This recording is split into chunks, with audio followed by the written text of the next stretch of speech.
अस्सलाम वालेकुम नाज़रीन, मैं हूं शेख रहमत अली। आप देख रहे हैं क्राइम टुडे न्यूज़। नाज़रीन, जब से कर्नाटका गवर्नमेंट ने आरएसएस को उनका रजिस्ट्रेशन क्या है वो पूछा, उनके कागजात पूछे, जो 100 साल से जो संता चलते हुए आ रही है इसके बारे में पूछा। क्योंकि 100 साल से अगर आपके पास रजिस्ट्रेशन है तो फिर बताइए, अगर नहीं है तो फिर वो भी हमें बताइए किस तरह से आप चल रहे हैं। अगर आपके पास रजिस्ट्रेशन नहीं है, कोई कागजात नहीं है, कोई पेपर नहीं है, तो फिर ये आरएसएस संस्था कर्नाटका में नहीं चलेगी, इसको बैन किया जाएगा, इस तरह का कहना है। और इस पे आरएसएस कोई जवाब नहीं दे रही है, भोपलाट का शिकार हो चुकी है। फिर इनको जो फंडिंग आती है वो कहाँ से आती है, इनको जो पैसा मिलता है वो कहाँ से मिलता है। अब सवाल बहुत सारे उठ रहे हैं। अब सवाल ये भी उठ रहे हैं, जो मुसलमानों से उनके मुल्क में रहने का सबूत मांगा करते थे, उनसे कागज पूछा करते थे, उनके पास ही कुछ जो है कागजात नहीं है। यानी अब कई दानिश्वरों का ये कहना है कि अब सवाल ये आ गया है कि अब भारतीय जनता पार्टी कब से है, कब बनी भारतीय जनता पार्टी, उसका भी जरूरत है कि वो भी अपना डिटेल्स दे।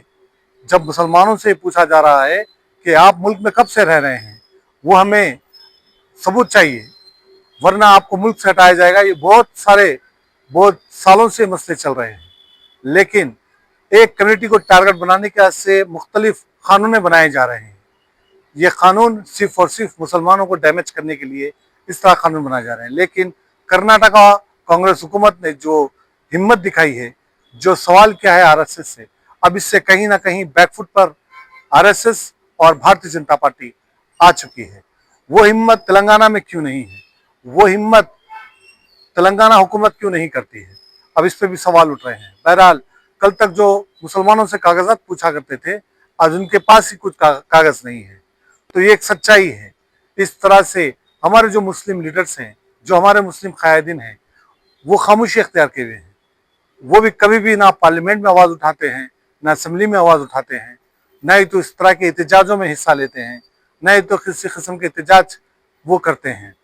वो सिर्फ और सिर्फ अपनी गंदी राजनीतिक सियासत करते हैं। ये भी सच्चाई लोगों के सामने आ रही है कि कितना खौफ और डर है आरएसएस का और भारतीय जनता पार्टी का। अगर उनके खिलाफ कोई आवाज़ उठाएंगे तो फिर उनकी इमारतें गिराई जाएगी, बुलडोजर चलेगा और उनके ऑफिसों को डैमेज किया जाएगा, इनके ऊपर इंक्वायरी बिठाई जाएगी, ईडी, सीबीआई, इनकम टैक्स, और उसके बाद इनको जेलों को भेजा जाएगा। ये सारे मुझसे से, ये डर के खौफ से ये लोग आवाज़ नहीं उठाते, और जो आवाज़ उठाते हैं वो आज भी जेल के अंदर है। आजम खान जेल के अंदर है, उनकी सारी फैमिली जेल के अंदर है। और इस तरह से संजय भट्ट जो आईपीएस ऑफिसर थे, वो भारतीय जनता पार्टी के खिलाफ आवाज़ उठाए थे, एक ऑफिसर ईमानदारी से, उनको भी जेल के अंदर रखा गया है।